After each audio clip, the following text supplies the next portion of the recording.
실종 선고, 생사 불명의 상태가 장기간 지속되고 있는 자를 사망한 것으로 선고한다.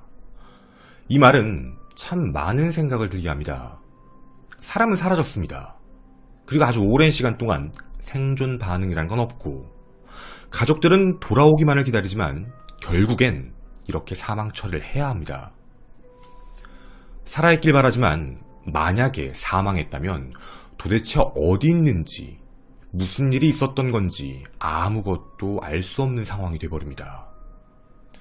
우리가 함께 이 고통을 나누고 고민해 봐야 되는 이유는 준비된 피해자도 없고 준비된 유족 또한 없습니다.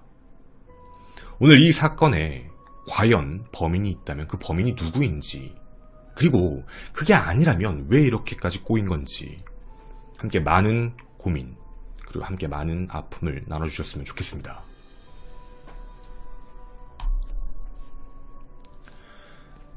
안녕하십니까, 전국의 유튜브 독자 여러분, 아프리카TV 시청자 여러분, 매주 토요일 여러분과 미제 사건 관련 컨텐츠를 진행하는 토요일 사건 팩트 김원입니다. 오늘 우리 첫 번째 섹션은 이렇게 말씀드리겠습니다. 제목, 사라진 여인입니다. 2004년 5월 6일 서울 삼성동에 있는 아이호텔에 1752호 한 여인이 투숙을 하게 됩니다. 그날은 목요일이었고요. 이곳은 굉장히 사람이 많은 곳입니다. 호텔만 덩그러니 있는 게 아니고요. 호텔도 매우 비쌉니다.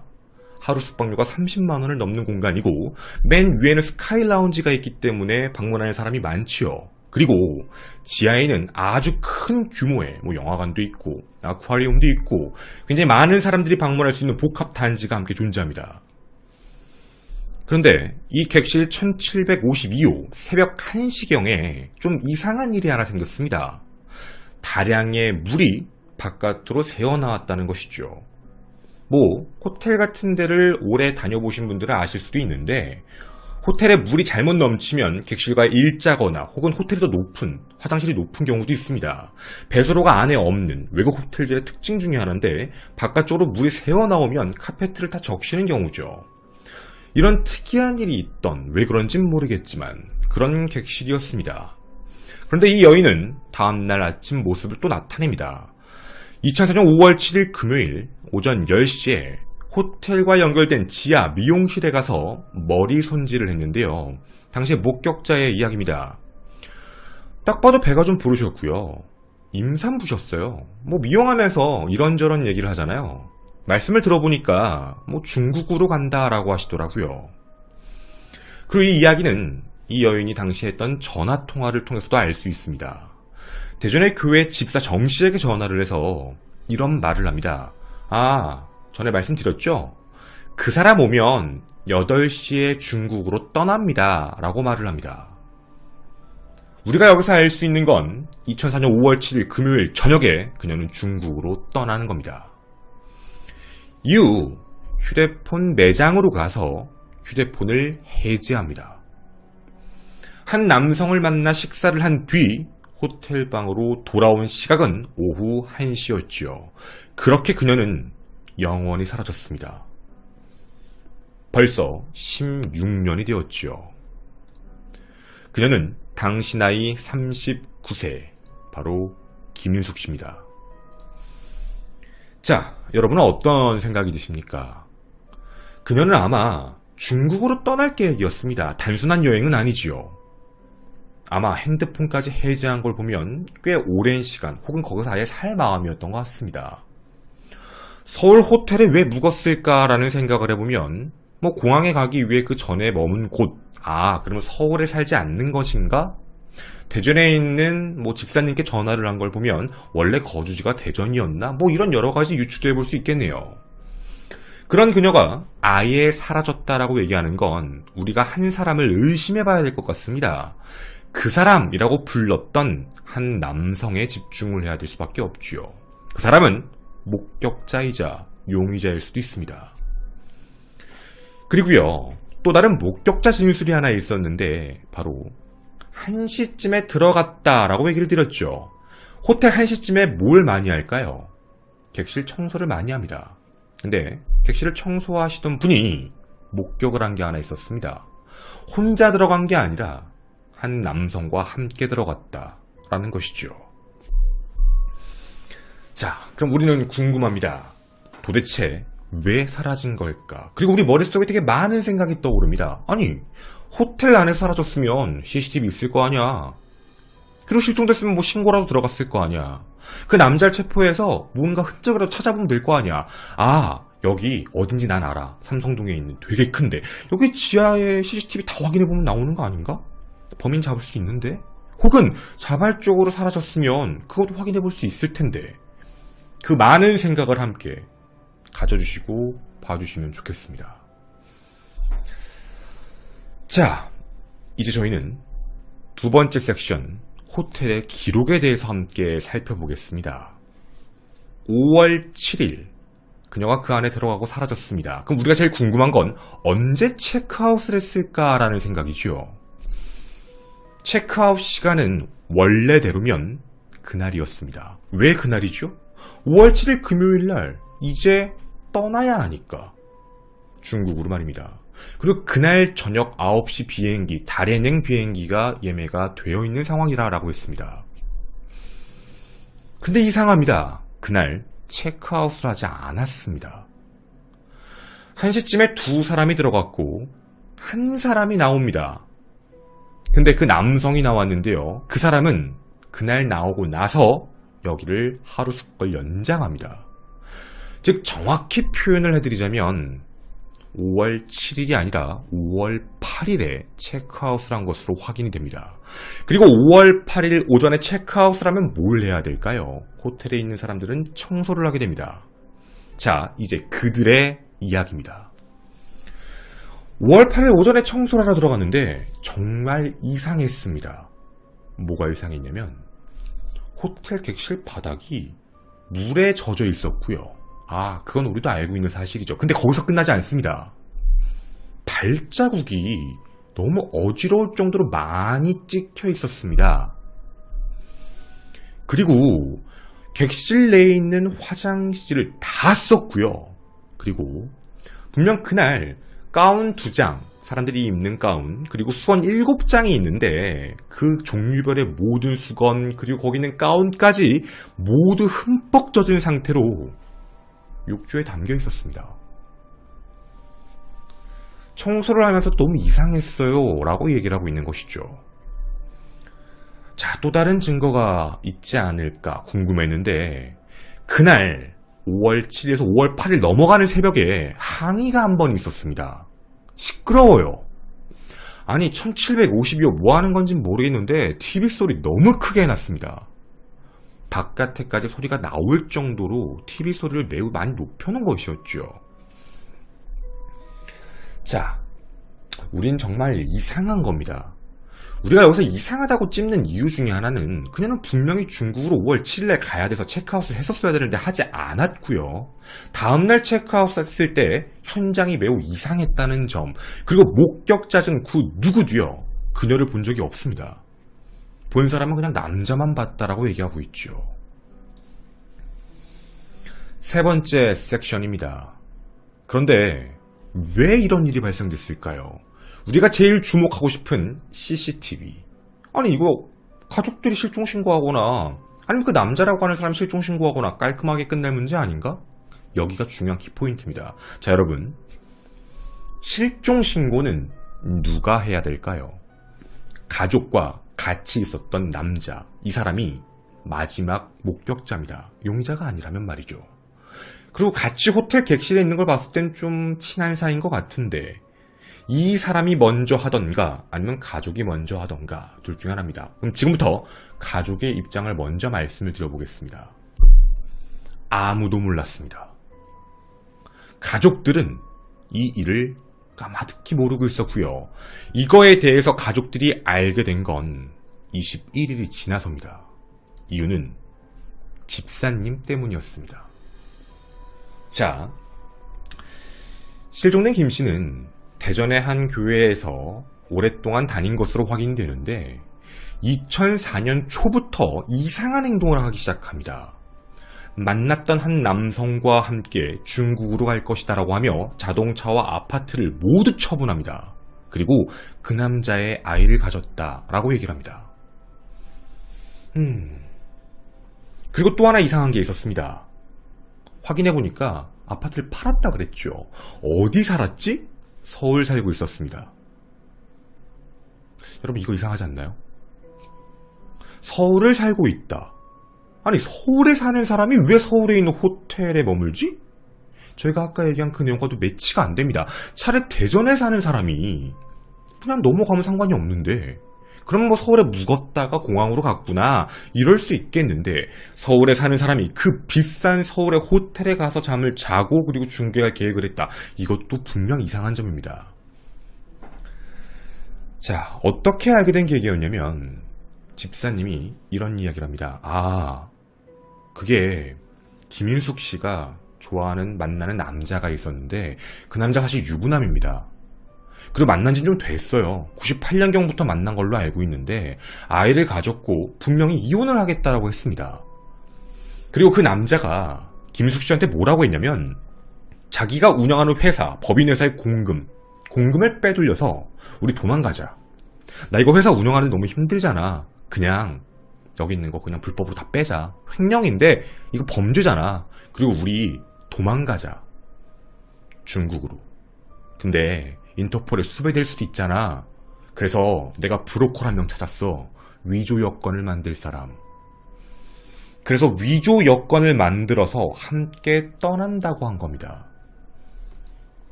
그리고요, 김윤숙 씨는 그 남자의 명함을 집사님께 건넸습니다. 이 남자입니다. 라고요. 근데 이게 어떻게 해서 가족의 21일 뒤에서야 연락이 되게 된 거냐면 단순했습니다. 중국에 갔으면 연락이 오고 전화라도 오겠지 라고 생각을 했는데 어느 날 문득 왜 연락이 없지? 중국에 가서도 한번 전화 준다 그랬는데? 라는 생각에 집사님이 확인을 해보려고 했지만 이미 번호는 없어진 번호지요. 뭔가 느낌 쎄한데? 이 명함. 그래서 그 남자 회사에 전화를 해보신 겁니다. 근데요, 혹시 이 남자 지금 있나요? 이름은 남씨였습니다. 대표였죠. 남씨 지금 있나요? 네, 여기 계십니다. 바꿔드릴까요? 라는 얘기를 했다는 겁니다. 그 남자는 중국에 가지 않았습니다. 혹은 갔다 왔을 수도 있죠. 이거 뭔가 이상하다라는 생각이 들어서 그래서 가족에게 연락을 했던 겁니다. 혹시 연락이 왔나요? 라는 질문을 던지기 위해서요. 하지만 가족은 실종 21일이 지난 그 시점에 이런 얘기를 합니다. 모르는데? 저희랑 통화한 게 4월 28일이 마지막이에요. 왜냐면 5월 5일날 뭐 같이 갈래? 부모님한테 갈 거야 5월 15일날? 이란 얘기로 먼저 4월 28일 전화를 했는데 간다고 했었어요 그때. 이런 얘기만 합니다. 모르셨던 거죠. 그리고 번호가 사라진 것도 그때서야 아십니다. 자, 이제 그러면 누굴 찾아야 될까요? 우린 모두 이제 생각이 똑같습니다. 가족의 입장, 그리고 집사님도 똑같이 의심할 사람이 있습니다. 바로 남자, 그 남씨. 그럼 우리는 뭘 맞춰봐야 될까요? 그 남씨가 호텔에 같이 있던 사람이 맞나? 중국에 같이 가려는 건 맞는데 그 사람이 맞는지를 우리는 알아야 됩니다. 남씨에게 가족은 연락을 합니다. 그리고 이 사실이 맞느냐라고 했더니 그는 맞다라고 답을 합니다. 그리고 왜 너는 가지 않았느냐라는 이야기에 회사를 좀 정리하고 돈을 가지고 가야 돼서 먼저 보냈습니다 라고 이야기를 하게 됩니다. 진실일까요? 그리고 이런 얘기를 합니다. 자기는 전화를 받았다. 여러분, 이 진술은요, 당시에 분명히 있던 진술입니다. 5월 17일 날 중국에서 전화가 왔습니다. 단독주택을 얻었다라고 자신에게 얘기를 했다. 이렇게 전합니다. 자, 여러분, 우리 여기서 알 수 있는 건 남씨의 입장에서요, 김인숙 씨는 어디에 가 있죠? 이거 분명히 잘 잡아야 됩니다. 이거 중국에 갔다는 걸 알고 있는 겁니다. 남씨는요. 그런데 2017년 언론과의 방송에서 남씨는 이런 얘기를 합니다. 중국 갔냐고요? 모르겠는데? 갔나? 갔을까요? 너무 옛날 일이라 말도 안 되는 소리죠? 갔나? 안 갔나? 제가 기억하는 건 그냥 안전했다 정도만 기억합니다. 이렇게 이야기합니다. 자, 어쨌든 분명 그때 당시에는 갔다라고 얘기했습니다. 그러더니요, 수사기관에 의뢰를 할 거다라고 얘기했더니 눈물로써 가족에게 호소합니다. 살아있다니까요, 있다니까요. 제가 연락을 해보겠습니다. 저에게 20일만 주십시오. 자, 여러분, 이때까지만 해도 가족의 입장은 뭐였을까요? 중국에 갔구나. 중국에 갔고 아예 어떻게 보면 남편이고 어떻게 보면 아빠가 될 사람이고, 그럼 저 사람이 무언가를 알아오겠지. 갔다고 하니까. 그래서 20일간의 시간을 줍니다. 근데 20일이 지나니 남씨는 이런 이야기를 합니다. 속았어요. 브로커한테 속았어요. 저 브로커가 누군지도 모르는데 브로커한테 속아버렸어요. 제가 그 브로커가 분명히 중국에 무슨 시청 직원이 있다고 얘기했는데 그것도 거짓말이었습니다. 아유, 큰일 났네요. 저도 연락이 안 돼요. 이렇게 얘기합니다. 그게 42일 차입니다. 결국 42일이 되고서야 경찰에 실종 신고를 하게 된 거죠. 외부의 내용 중에는 아니 왜 바로 실종 신고를 안 한 거야? 라고 얘기하시지만 어쩔 수 없이 시간이 끌어진 겁니다. 경찰 조사 결과 실종된 날 호텔에 함께 있었던 사람 남씨가 맞았습니다. 그리고 나오고 목격했던 모든 사람 다 남씨, 그 남씨 본인도 인정합니다. 자, 그런데 여러분, 여기서 뭐가 문제가 된 걸까요? 그럼 우리가 한 가지 팩트로 확인해 봐야 될 건, 그러면 김일숙 씨가 정말 중국에 간 걸 수도 있잖아 라는 것이죠. 중국에 가서 실종된 걸 수도 있습니다. 그게 누구의 이야기냐면 남씨의 진술대로 브로커가 중간에 이상한 짓을 한 거죠. 위조 여권 이름 김순옥. 하지만 CCTV 탑승 명단 전날, 당일, 그 다음날 언제도 이런 사람은 없었습니다. 아예요. 즉, 간 사람은 존재하지 않습니다. 아니, 위조 여권이라니까 이름이 잘못된 거 아니야? 아니요. 어떤 이름으로 어떤 CCTV든 모든 걸 조회해봐도 나온 사람은 없었습니다. 에이, 그래도 놓친 게 있을 수 있겠지. 그럼 제가 이걸 보여드려도 될까요? 이게 바로 김윤숙 씨의 가방입니다. 이 김윤숙 씨의 가방은 어디에 있어야 될까요? 남씨는 이렇게 얘기합니다. 먼저 보냈습니다. 그럼 너 가방은 어떻게 한 거야? 당시에 임신 준비를 하기 위해서 보시는 바와 같이 책까지 넣어 가셨습니다. 근데 그럼 너 지금 어떻게 했어? 라는 이야기에 가족에게 남씨는 그거 브로커 통해서 보냈어요. 보냈다고 했습니다. 자, 그러면 이 이야기가 맞다면요, 짐은 중국에 있어야죠. 근데 이게 왜 우리에게 사진이 있을까요? 왜 여기 있는 걸까요? 경찰 조사 결과 경기도에 있는 한 물류센터에 보관되어 있었습니다. 보관한 사람은 남씨입니다. 자, 그러면 우리가 유추해 볼 수 있는 것 중에 하나는 아마도입니다. 아마도 김씨는 중국에 가지 않았을 가능성이 매우 높다라는 것이죠. 자, 그러면 한 가지 더. 아니, 브로커만 증명되면 되는 거 아닌가? 이런 생각도 드실 겁니다. 브로커와 관련된 부분도 경찰 쪽에서 수사를 해봤는데요, 중국과 연락을 한 기록이 없습니다. 브로커랑 연락을 할 때도 무슨 팩스를 통해서 보낼 때 전화가 온다라고 했거든요. 근데 진술은 그렇게 했는데 실제로 팩스를 보낸 기록 자체도 없었고, 정말 브로커라는 사람이 존재하나? 라는 생각이 들 만큼의 의심점이었던 겁니다. 이게 어떻게 되는 걸까요? 네 번째 섹션. 분명 그 남자의 진술은 이상합니다. 한 사람만 사라져버렸고 나머지는 계속 진술의 번복인 것이죠. 근데 경찰 최초 조사 결과 이런 일이 발생됩니다.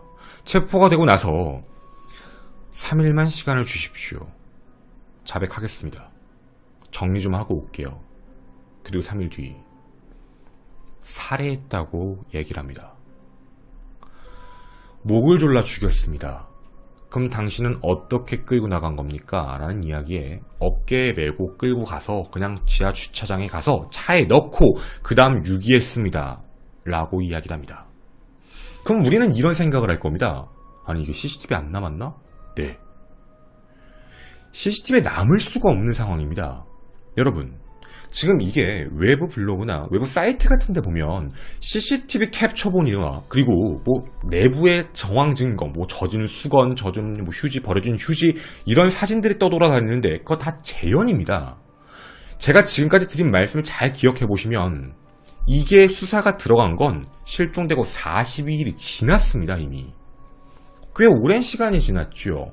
CCTV 다 지워졌습니다. 그리고요. 정황 아무것도 없습니다. 현장에 남았던 뭐 젖은 수건을 쓰다 뭐하다는 건 청소했던 분들의 증언일 뿐입니다. 증거는 없죠. 어쨌든 시신을 그러면 어디에다 유기했느냐라는 얘기에 원유되게 버렸다.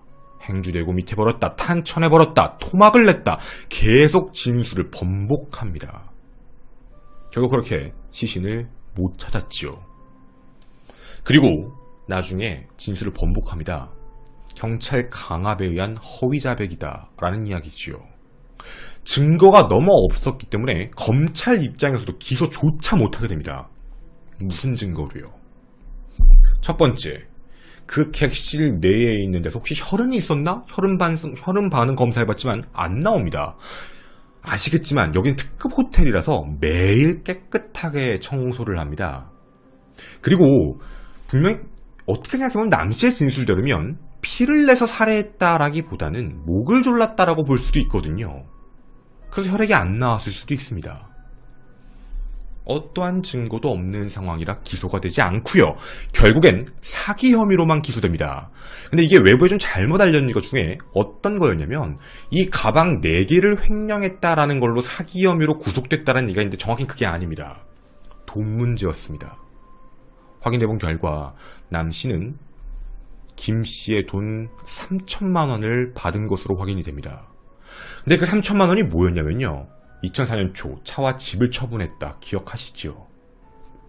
그 돈을 가지고 쓴 것으로 확인됩니다. 자신의 회사에다 말이죠. 이것으로써 사기 혐의로만 기소가 됐습니다. 자, 여러분에게 한번 여쭤보도록 하겠습니다. 이거 어떻게 생각해야 될까요? 브로커란 사람 존재하지 않고 그리고 이 사람의 진술 어떤 것도 남는 게 없습니다. 그리고요. 김씨는 지금까지 확인도 안 되고 있지요. 우리에겐 이제 의문점들이 좀 남는 게 있습니다. 첫째, 왜 이 호텔에 갔지? 아니 이 호텔 갈 필요 없잖아요. 근데 이 문제에 대해 남씨는 이렇게 얘기를 합니다. 아 이제 중국 가면 한동안 못 보니까 좋은 호텔에서 하룻밤 재워주고 싶어서 제가 그래서 그랬습니다. 이런 이야기를 합니다. 물론 그럴 수 있습니다. 어느 정도는 뭐 그렇게 생각해 볼 수 있겠죠. 둘, 왜 그날 가지 않았느냐? 5월 7일 왜 출국하지 않았느냐라는 이야기에 대해서 이런 설명을 합니다. 같이 나갔는데? 같이 나갔다고 합니다. 당시에 목격한 사람은 혼자 나갔다라고 얘기를 했는데 같이 나갔다라는 진술을 하죠. 이것도 이상한 상황입니다. 물론 증거는 없지만 말이죠. 모든 공간을 다 조사해봤지만 혈액 반응과 관련된 거는 없고요. 사라진 것만 존재합니다. 그리고 또 하나 궁금했던 것, 왜 객실에다 젖었을까? 그 문제에 대해서는 어떤 것이냐라는 질문에 대해 이렇게 답변합니다. 당시에 함께 목욕하려고 욕조에 들어갈 생각이었는데 물이 바깥으로 흐르는 걸 몰랐습니다라는 얘기를 합니다. 그런데요, 이 호텔, 자 여러분, 이런 호텔들이 어떻게 생각하면 바보는 아니죠. 우리 생각을 조금 해봐야 될 것 중에 하나가 객실이요, 욕조에 물이 넘치게 되면 배수구가 따로 있는 게 아니라 물이 바깥으로 나간다는 걸 알고 있고요. 이런 지식에 대한 게 많이 없으신 분들도 있기 때문에 호텔도 나름대로 준비를 합니다. 구멍을 뚫어놔야죠. 물이 그쪽으로 빠지게 말입니다. 내려오는 속도에 비해서 똑같이 빠지게 하면 물이 넘칠 이유는 전혀 존재하지 않으니까요. 이 호텔도 마찬가지입니다. 근데 물이 넘쳤다는 겁니다. 이게 뭘 얘기하는 걸까요? 어떻게 하면 물이 넘칠까요, 여러분? 한 가지의 경우에서만 가능합니다. 거길 막아놔야 됩니다. 근데 고의적으로 막아놓을 필요는 없습니다. 물이 바깥으로 새버리니까. 그럼 어떤 경우에서만 가능할까요?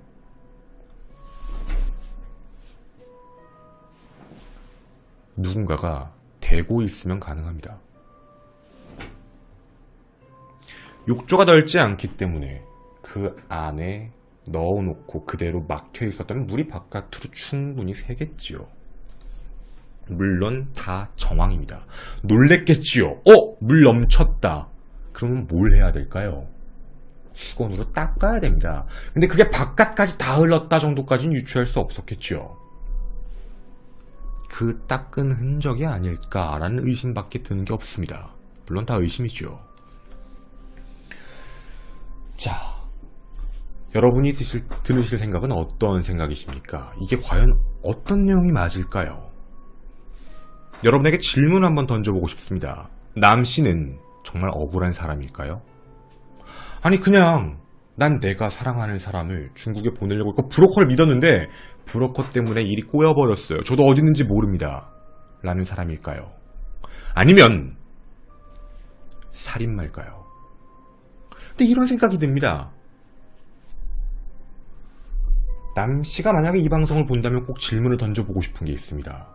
분명 당시에 5월 17일에 전화가 왔다라고 했죠. 그런데 나중에 진술에서는 전화가 온 게 없다, 속았다 이런 이야기를 합니다. 그렇게 사랑하는 사람, 자신의 아이를 가진 사람, 그리고 그 사람 함께 산부인과에 가서도 남편이라고 쓸 정도였는데 그런 사람을, 임산부를 중국에 혼자 보냈습니다. 20일 넘게 연락이 안 되면 제일 먼저 걱정해야 되고 제일 먼저 연락해야 될 사람이 본인이 아닐까요? 근데 이 사람은 시간을 더 달라고 얘기했습니다. 그리고 40일이 지나서야 한 말은 내가 속았다 라는 얘기였습니다. 이걸 우리가 정말 믿어야 될까요?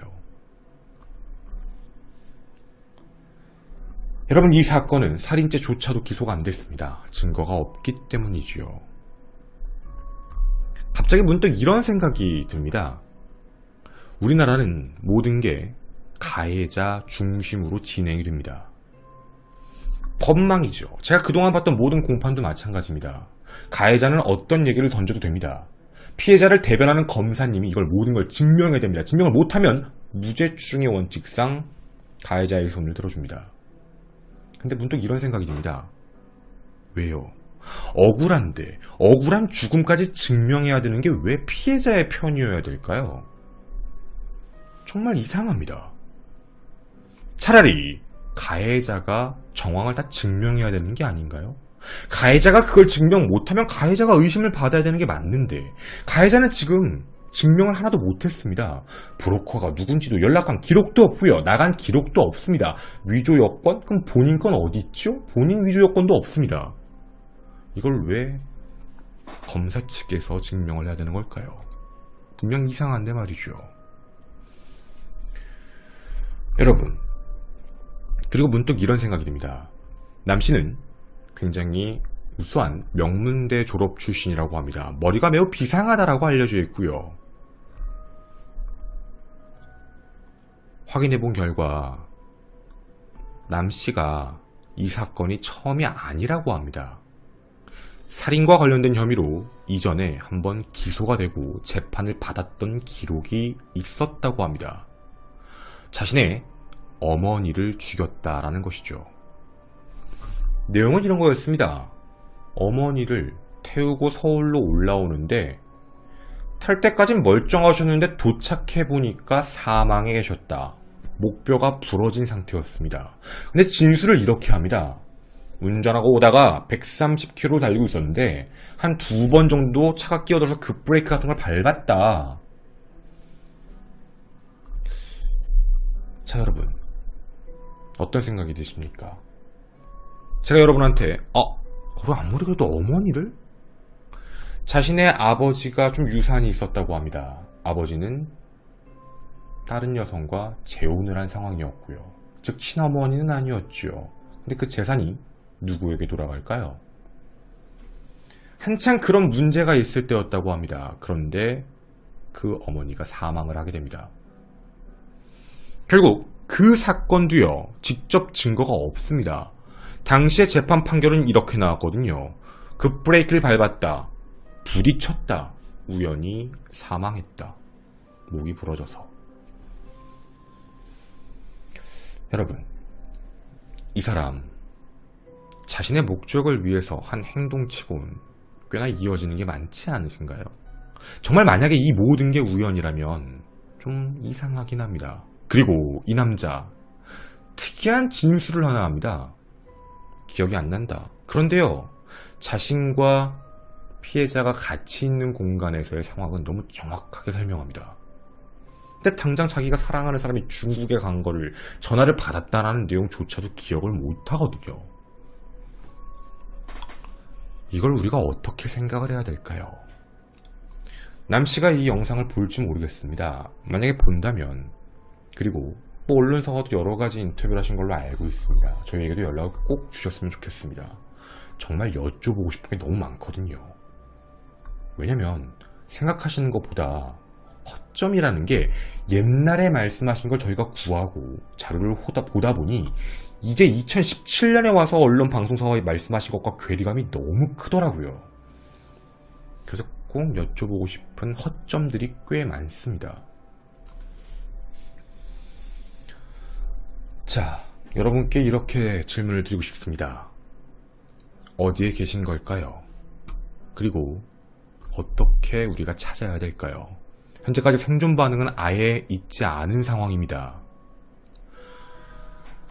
여러분께 이 사진을 잘 봐주시고 꼭 찾아주십시오 라고 부탁을 드리는 게 맞는 건지, 아니면 남씨에게 자백을 하라고 얘기하는 게, 아니면 제3자인 그 브로커에게 자백을 하라고 하는 게 맞는 것인지 지금도 아이러니합니다. 여러분의 생각 기다리도록 하겠습니다. 저는 토요사건 팩트의 김원이었습니다. 감사합니다. 제가 이거 사건에 대해서 많은 분들과 이런 얘기를, 전문가분들과도 얘기를 나눠보고 했는데요. 왜 우리나라가 법이 이런 게 개정되어야 되고 왜 우리가 이걸 다 알아야 되냐면요. 여러분, 이거 그런 사건이 있구나, 답답하네로 끝나면 안 됩니다. 왜냐면 우리에게도 발생될 수 있는 일이에요. 아픔을 나누고 공유해야죠. 잘 생각해보면 저 그때 같이 있던 거 맞아요. 남씨의 진술이죠. 그 전화 왔고 브로커 했었어. 이거 증명 누가 해야 되냐면 당연히 남씨가 해야 돼요. 남씨가 이걸 증명 못하면 남씨는 처벌을 받아야 돼요. 그쵸? 근데 이 문제에 대해서 우리나라는 가해자 중심이 너무 강하다 보니까 이 모든 내용에 대해서 다 검사님이, 그러니까 즉 검사 측에서 증명을 하게 돼 있어요. 저희가 한두 가지 사건이 아니에요. 가장 최근에만 얘기를 하더라도 얼마 전에 여러분과 진행했던 관악구 사건, 관악구 그 모자 사건이 있죠. 그 사건도 가해자는 그냥 뻘소리를 해요. 그리고 그거를 전부 다 검사 측이 증명을 해내야 돼요. 이뿐만 있을까요? 저희가 여러분과 함께 했던 고유정 사건도 마찬가지예요. 그 사건도 바라보면 고유정 측은 그냥 막 말을 해요. 그냥 다.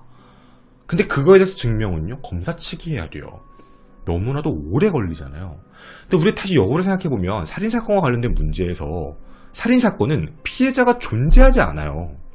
많은 형사사건에서 피고 측이 있고 검사 측이 나가서 공판을 하지만, 그리고 이제 그거에 대해 수사하지만, 그때 당시엔 피해자는 살아있으면 피해자의 진술을 들으면서 하면 되거든요. 근데 살인과 관련된 문제는 피해자가 존재하지 않잖아요. 피해자의 이야기를 대신해야 되는 것, 그건 검사님인데, 문제는 피해자는 이미 사망했다고요. 피해자의 사망에 대한 문제를 어떻게 검사 측에서 모든 걸 증명해낼 수 있냐라는 문제죠. 그래서 원래 살인과 관련되어 있는 문제는, 살인과 관련된 부분이라면 다른 사건보다도 무조건 가해자 중심이 아닌 피해자 중심만으로 간다. 이 중심이라는 게 몰빵이라는 얘기가 아니거든요. 비율이죠. 그래서 그쪽이 얘기한 건 니네가 증명해봐 라고 얘기를 해야 돼요. 너가 그렇게 진술했지, 그럼 니가 그걸 저 그거 증명 못해요. 이걸 어떻게 제가 증명해요? 아니 너 팩스 보냈다며. 그럼 팩스 보낸 기록이 나와야 되는데 없잖아. 이건 어떻게 설명할 건데. 이런 것으로서 그걸 증명 못하면 살인죄에 관련되어 있는 정황 증거로서 받아서 아무리 뭐 시신이 어떤 게 나오진 않았더라도 처벌을 해야 되는 게 맞는 건데 우린 그게 안 돼요. 우리는 그래서 사실 살인과 관련된 걸 보면 증거가 존재하지 않는 사건, 직접 증거가 존재하지 않는 사건에선 가해자 몰빵이에요. 가해자 몰빵으로 가고 있는 상황이에요. 정말로. 여러 번 말씀을 드렸죠. 왜 유족들? 피해자는 돌아가셨다는 가정하에 피해자는 사망했고 유족들이 허락도 안 했는데 그리고 용서도 안 했는데 왜 감형해요? 왜 모범수라고 풀어줘요? 그 허락은 받은 건가요? 왜 가해자 측은 계속 상처를 피해자 측은 왜 자꾸 상처를 받아야 돼요? 라는 이야기가 돼요. 생각을 해보면 계속 상처를 받아야 돼요. 근데 여러분 이게 제가 정말 부탁을 드리고 싶은 게 제가 이제 고상만 선생님을 만나 뵀잖아요.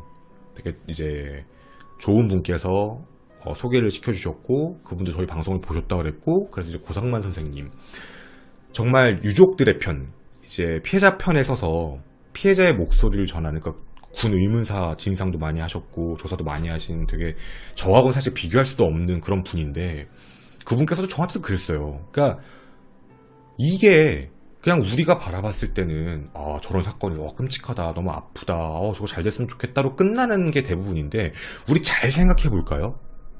이분께서 저한테 해주셨던 얘기가 준비된 유족은 없다라는 얘기였으니까 이게 만약에 우리가 아는 사람 혹은 정말 우리한테 발생되면 안 되는 게 맞는데 이게 만약에 우리 주변 내가 아는 사람 혹은 나에게 발생되면 정말 답답하고 미칠 노릇이 돼요.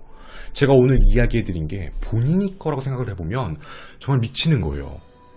내 가족이 사라졌는데 이상한데 누가 봐도 말도 안 되는 소리 하고 있는데 가해자 중심이니까 이건 어쩔 수 없으니까 이렇게 얘기를 했다고 해요. 만약에 그러다가 당시입니다. 당시에요 여러분. 이 사건이 발생됐을 당시에 만약에 김인숙 씨가 살아 돌아오면 어쩔 건데요? 라는 거. 김인숙 씨가 살아와 버리면 큰일 난다. 왜냐면 우리가 엄한 사람을 형량을 내린 거니까. 근데 지금은 아니잖아요. 누가 봐도 생존 반응 없고요. 너무 많은 시간? 벌써 16년이라는 시간이 지났거든요. 그래서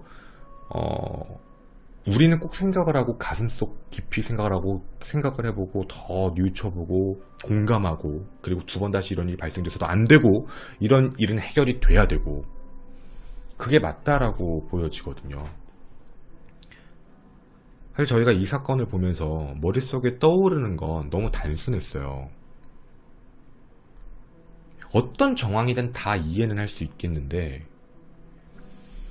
김인숙 씨가 중국에 정말 갔다면 이라는 전제 조건을 깔고 싶었어요. 정말 그 사람의 말이 맞다라는 가정을 깔더라도 브로커를 만나서 갔다. 그래 뭐 수사 결과 밝혀지지 않은 뭔가에서 갔는데 그 안에서 문제가 생겼다라고 생각을 했다 치더라도 뭐가 정말 이상한 거냐면 왜 그 사람은 있지도 않은 브로커 증명도 못하는 브로커에다가 그리고 또 하나 전화가 오지 않았는데 왜 실종신고를 안 했지? 그렇게 사랑하고 자신의 아이를 가진 사람이라면 실종신고를 해야 될 게 본인인데 누구보다 빨리 했었어야 되는 게 본인이 맞을 텐데 왜 그러지 않았지? 그럼 이제 역으로 가볼까요? 만약에 남씨가 범인이라면 만약입니다. if예요. 만약에 남씨가 범인이라면 너무나도 계획적이에요. 그 사람을 없애야 된다. 그 사람의 돈은 가져야 된다. 가족한테도 얘기하지 마. 그 증거가 뭐냐면 나 회사 법인회사 횡령 공금 돈 다 땡기고 튀자. 다 버리고 가자 우리끼리. 근데 나 가족도 있잖아. 나 아이들도 있고 내 이름으로 나가면 분명히 뭐 인터폴 수배해서 잡힐 수도 있잖아. 그러니까 위조 여건으로 하자. 내가 브로커를 만났거든. 이 모든 정황 증거들 다 맞아떨어지지 않나요? 그리고 그 사람한테 필요한 건 시간과 장소예요. 시간과 장소가 길어지면 상관이 없으니까. 그리고 불필요한 걸 해결할 수 있으니까. 그렇게 그 사람에겐 시간과 장소가 부여가 됐지요. 우리 이렇게 생각해보면 피해자의 마음을 생각해 볼까요? 김 씨는 그 사람의 말을 다 믿은 거예요. 정말 처분하고 준비하고 아이를 데리고 행복하게 살 마음을 하고 있었어요. 모든 걸 다 버리고 가족까지 버린 거잖아요. 중국으로 갈 생각을 하고 계셨던 거예요. 그리고 책 가방 안에서 나온 거예요. 보이시죠? 책 읽어주는 엄마. 그러니까 아이를 낳을, 그래서 엄마가 될 준비까지 다 하신 거예요. 아무것도 모르고 계시고 갈 준비만 하고 계시다가 그렇게 문제가 생긴 거죠. 우리가 이렇게 생각을 해보면 어느 쪽 정황이 더 맞을까예요. 그래서 우린 이렇게 생각이 들어요. 만약에 여러분 이 사건입니다. 남씨가 범인이라면요. 남씨도 꼭 잘 알아주세요. 만약 당신이 범인이라면 당신은 3명을 죽였어요.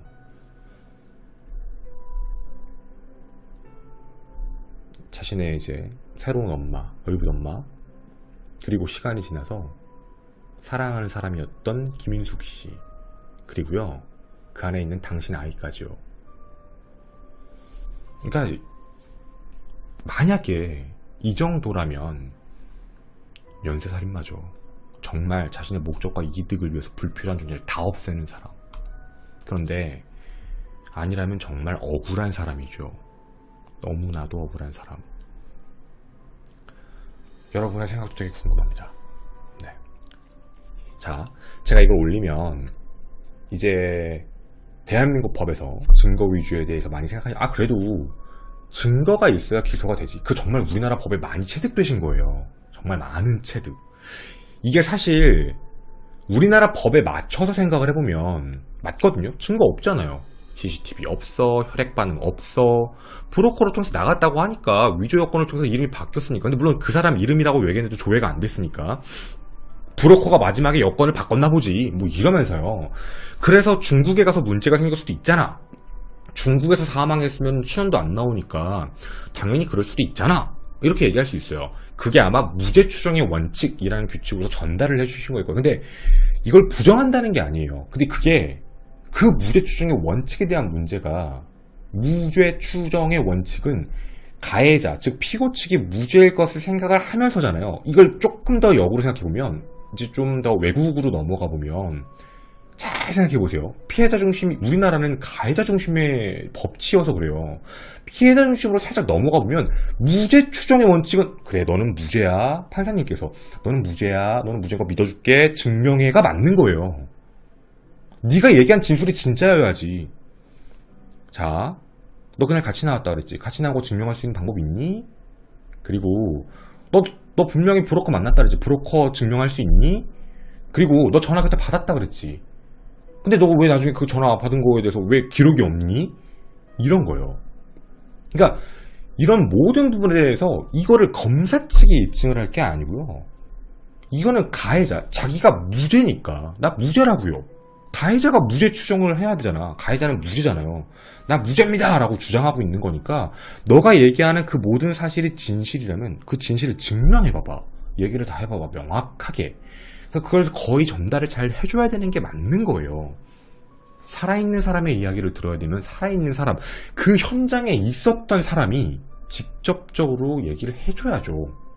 검사님은 그 현장에 없었어요. 피해자는 사망했고. 그럼 당연히 가해자가 증명을 해야 돼요. 웬만한 것들은. 근데 그 가해자가 증명을 못하면 그건 진실이 아닌 거잖아요.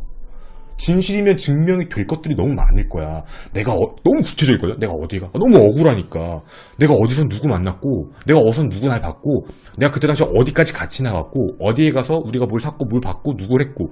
대부분 억울한 사람들 다 얘기하게 나와요. 당장 자기가 피해를 받을 수 있는 거니까. 그 부분에 대해서 진술해주면 검사님이 뭐 하면 되죠? 그걸 증명하면 돼요. 확인해보면 되잖아. 우리가 이러 했어. 이거 했어. 아 그래? 이거 조선해보면 이거 진짜 맞아. 그럼 맞는 거예요 이건. 근데 이거에 대해서 다 박살나고 어긋나고 아니에요. 그럼 이건 의심을 해야죠. 너무 이상하니까. 근데 이 부분에 대해서 무죄 추정의 원칙이라는 게 가해자 중심적으로 가버리니까 피해자 측은 미치는 거예요. 피해자는 말이 없고, 검사는 그 현장에 없었고, 여기는 이미 시간이 한참 지난 상황이라서 어떠한 증거도 없고, 그럼 또 어떡하라고, 이렇게 돼요. 너가 말한 것 중에 이러이러한 건 말이 안 돼. 그렇게 얘기를 해도 이쪽에서는 물론 좀 시간이 지나서 기억이 안 나요. 그거 브로커니까 뭐 이런 식으로 얘기를 하니까. 근데 이 문제를 그래도 너무 피해자 중심적으로 가면 문제 생길 거야. 억울한 가해자가 나타날 맞아요. 그러니까 저희가 얘기를 하는 거 이거 외국의 법이 다 좋다는 그 외국도 마찬가지인데 가해자 중심의 법이다라고 얘기를 하는 게 너무 몰빵돼 있다는 얘기예요. 그러니까 그걸 좀 범주를 정해서 옮겨놔야 되는데 양쪽의 배분을 정확히 시켜야 되는데 검사 측은 할 수 있는 게 없어요. 정확한 증거가 뭐 이렇게 CCTV 이런 직접 증거. 근데 그거는요, 여러분 저희 정말 죄송한 얘기 하나 할게요. 직접 증거는 검사가 아니어도 누구든 공판 세워서 다 때려낼 수 있어요. 아닌가요? 직접 증거가 나오면 그거는 검사가 안 해도 돼요. 그거는 우리가 봐도 직접 증거 확인됐어? 이건 끝난 거. 그럼 나왔는데 어떡할 거예요? 그걸 혈액 나왔다, 뭐 나왔다, 뭐 나왔다. 그냥 뭘 할 게 뭐가 있어요. 그럴 거라면. 그러니까 이런 문제는 좀 여러 가지를 생각을 해야 되는 거예요. 진술 번복에 대한 문제도 확실히 생각을 잘해야 돼요. 진술 번복이 얼마만큼 큰 위험일까요? 진술 번복. 경찰 조사에서 얘기한 거랑 검찰로 넘어와서 재판할 때 얘기한 거랑 달라요. 다르면 다른 이유가 있어야 되는데 다른 이유가 경찰의 강압수사였다. 좋아요. 뭐 그건 그럴 수 있다 쳐요. 경찰이 강압수사해서 난 허위자백을 했다. 허위자백을 한 거니까 이게 진실이다. 그 증거를 보여줘야죠. 증명을. 근데 그 증명을 하지 않는다는 건 답답한 문제죠. 정말로.